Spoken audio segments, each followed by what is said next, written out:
Sir हमने अपना syllabus complete कर लिया है और रिवीजन भी कंप्लीट हो गया है और मीन्स अभी लग रहा है कि हमें क्या पढ़ना चाहिए। लास्ट मोमेंट पे हमें क्या टॉपिक पढ़ने चाहिए जिसको हम एग्जाम देने जाए।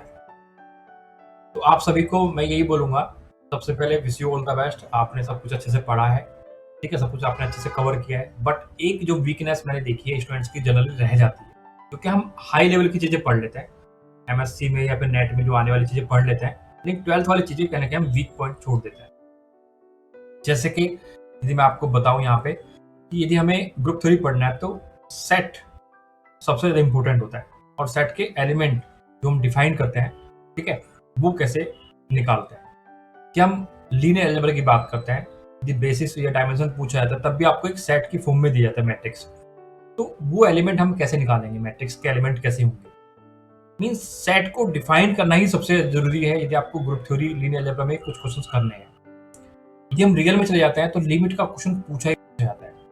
आपने सब कुछ पढ़ लिया और जब लिमिट की बात आती है, हाँ लिमिट तो मैं निकाल लूंगा, ऐसा आप छोड़ देते हो। बट एग्जाम में वहां पे ऑप्शन आपका मैच कर जाता है। मीन्स लिमिट की वजह से भी कई बार क्वेश्चन गलत हो जाता है।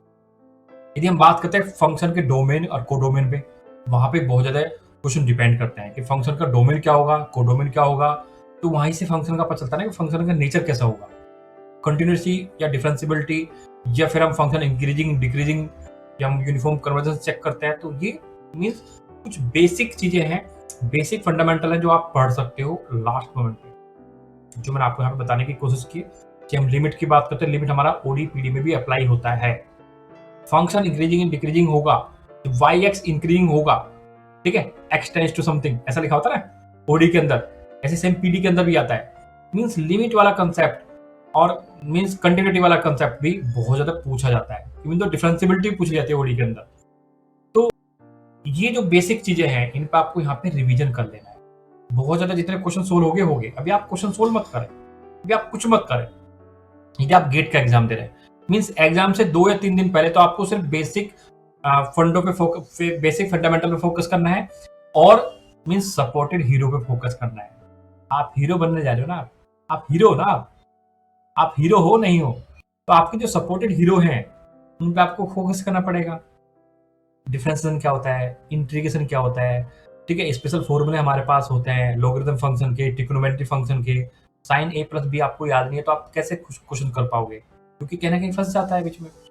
Logarithm function log 1 plus x का एक्सपेंशन क्या होता है, साइन हाइपरबोलिक फंक्शन कैसा होता है, कोस हाइपरबोलिक फंक्शन कैसा होता है, ठीक है, e की पावर x का नेचर क्या होता है। तो ये मींस बेसिक, जो बेसिक फंडामेंटल हम बोल सकते हैं इसको, या फिर हम सपोर्टेड कैरेक्टर बोल सकते हैं।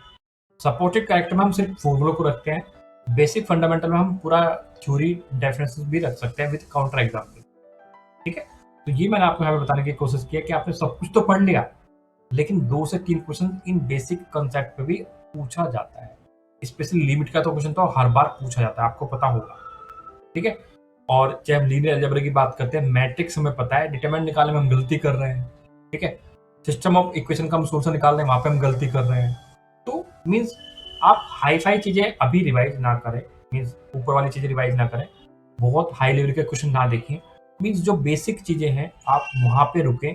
मीन्स 2-3 दिन में आप ये प्लानिंग कर सकते हो कि मुझे पूरे फॉर्मूले रिवाइज करने हैं, ट्रिग्नोमेट्री हो चाहे लॉगरिथम हो चाहे, हाँ ओडीपीडी में पूछा था 1 प्लस एक्स का पावर -1 बाइनोमियल एक्सपेंशन, वो भी बहुत बार मीन्स वहां पे गलती हो जाती है, क्योंकि एग्जाम में आपको बताने वाला कोई नहीं ना, गलती आप गलत कर रहे हो, आप घर में बैठे हो, आप फ्री वेरीफाई कर लेते हो।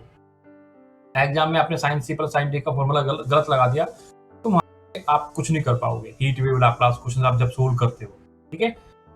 तो मीन्स यहाँ पे लास्ट मोमेंट पे आपको मीन्स इसमें बहुत ज्यादा टाइम नहीं लगता है इन सब चीजों को रिवाइज करने में। मुश्किल से मुश्किल आप 3-4 घंटे में सब कुछ रिवाइज कर सकते हो। बट हम इन सब चीजों को प्रायोरिटी नहीं देते हैं, इन सब चीजों को हम फोकस नहीं करते हैं, क्योंकि आप तो हीरो हो, आप इन पर फोकस क्यों करोगे। लेकिन आपको यदि सच में हीरो बनना है, आपको रियल हीरो बनना है, तो आपको इनको सबको साथ लेके चलना पड़ेगा।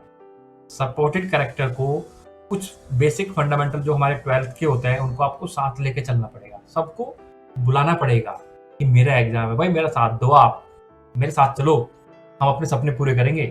तो इनको आपको सबको साथ लाना पड़ेगा।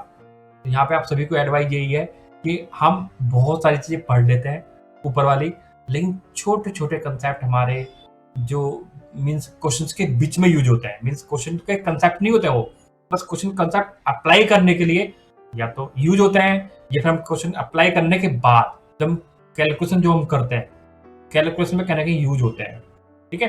तो इन पे आपको यहाँ पे लास्ट मोमेंट पे फोकस करना पड़ेगा, इनको आपको प्रायोरिटी देनी पड़ेगी, इनको आपको मान सम्मान देना पड़ेगा।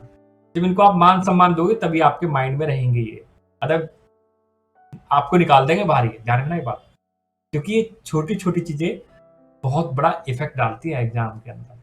और जिन्होंने यदि बाय द ऐसी चीज़ें मतलब फेस की हैं, तो वीडियो के नीचे लिख भी सकते हैं, कमेंट सेक्शन में आप लिख सकते हो, बता सकते हो। बट ये हर एक एग्ज़ाम के लिए इम्पोर्टेंट है, चाहे आपका जैम का एग्ज़ाम हो, चाहे आपका गेट का हो, चाहे नेट का हो। मीन्स आपको अपने सपोर्टेड कैरेक्टर को फोकस करना पड़ेगा। कुछ बेसिक फंडामेंटल हर एक सब्जेक्ट के लिए होते हैं। जैसे मैंने आपको एग्जांपल दिया, ग्रुप 3 आपको पढ़ना है तो आपको सेट अच्छे से पता होना चाहिए, व्हाट इज द सेट, और सेट के हम एलिमेंट कैसे डिफाइन करते हैं। ऐसे यदि हम रियल में जाते हैं तो लिमिट मीन्स लिमिट में आपकी गलती नहीं होनी चाहिए, तो सिंपल सी बात है, लिमिट निकालने में आप गलती नहीं होनी चाहिए हिसाब से, ठीक है। तो ये छोटे-छोटे मैंने आपको बात बताई यहाँ पे, शायद आपके लिए काफ़ी हेल्पफुल रही होंगी बातें। और इसके अलावा कोई क्वेरी है तो आप मुझे मैसेज करके कमेंट सेक्शन में बता सकते हो, मैं वहाँ पे आपको रिप्लाई देने की कोशिश करूँगा। Wish you all the best, take care, bye bye.